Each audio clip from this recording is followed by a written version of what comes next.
নমস্কার। আজকে আমরা কথা বলবো গাছের মূল নিয়ে। মূল অর্থাৎ শেকড়। এই শেকড় দিয়ে আমরা আমাদের বিভিন্ন সমস্যার কিভাবে সমাধান করতে পারি সেই নিয়েই আজকে আলোচনা করব। এছাড়াও মূল তোলার সঠিক নিয়ম কী, কিভাবে ধারণ করলে ঠিকঠাক ফললাভ করা যায় সে বিষয়েও আলোচনা করব।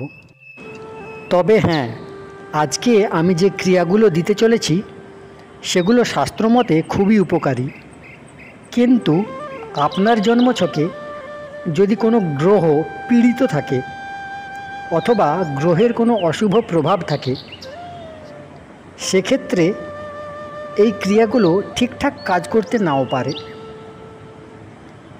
তখন আপনার কি করণীয়? তখন আপনি আমাদের ভিডিওতে দেওয়া নাম্বারে যোগাযোগ করে আপনার জন্মছকটা একবার বিচার করিয়ে নেবেন। আপনার জন্মছক বিচার এবং হস্ত বিচার সম্পূর্ণ বিনামূল্যে, একদম ফ্রি।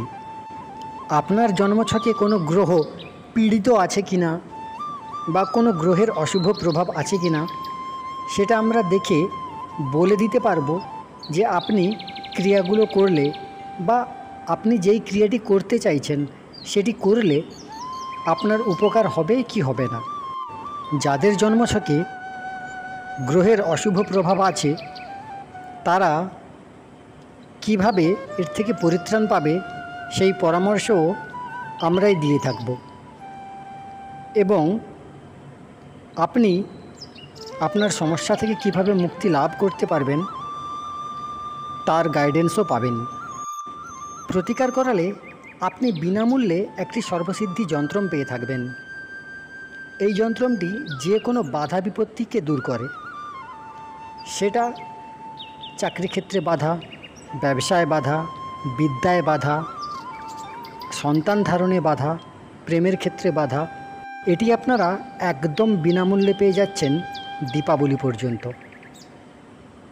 তো আপনারা যোগাযোগ করুন, আপনাদের কি সমস্যা আছে না আছে সেটি দেখিয়ে নিন এবং সুস্থ থাকুন।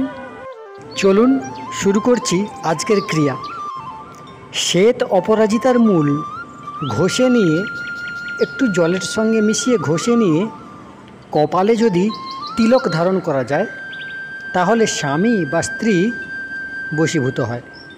আপনাদের স্বামী বা স্ত্রীর মধ্যে যদি কোনো রকম অশান্তি চলে, ঝগড়াঝাটি চলে বা মনের মিল হচ্ছে না, সেক্ষেত্রে আপনারা এই ক্রিয়াটি ব্যবহার করতে পারেন।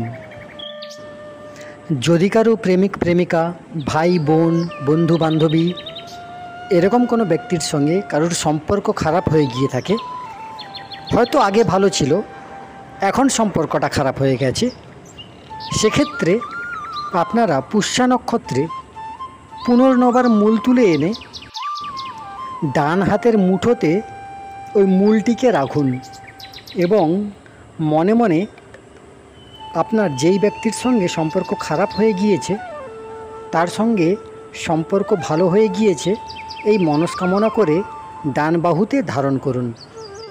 এক্ষেত্রে একটা কথা মনে রাখা জরুরি, আপনার সঙ্গে আগে সম্পর্ক ভালো ছিল এখন খারাপ হয়ে গেছে, সেক্ষেত্রেই কিন্তু এই ক্রিয়াটি কাজ করবে।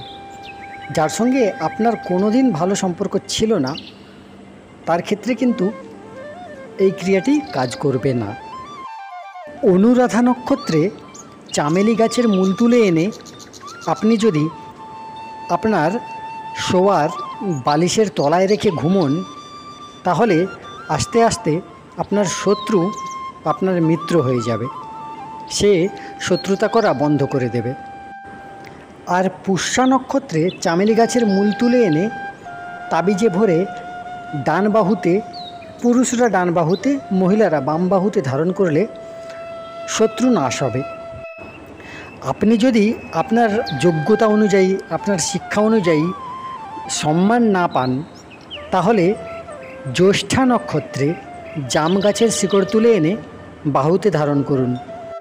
অশ্বত্থ গাছের পাতা এবং মূল বাড়িতে নিয়ে এসে পুজো করলে কখনোই অন্নের অভাব হয় না।